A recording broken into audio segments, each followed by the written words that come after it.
अब देखिए, प्रियंका जी के बारे में तो आप कुछ नहीं कहते, जरूरत नहीं। और उन्होंने कहा कि हम सब लोगों को राहुल गांधी से सीखना चाहिए। क्या सीखना चाहिए? कौन सा चीज सीखना चाहिए? क्या दिमाग खराब करने वाला बात बोलते हो?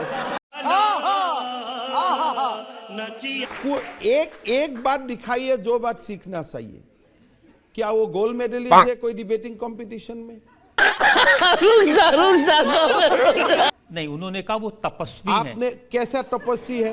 अगर आप अमेठी में, मैंने 1996 में मैं जालुकबारी में चुनाव हारा, 2001 तक जब तक मैं नहीं जीता मैं वहां तपस्या करके बैठा रहा।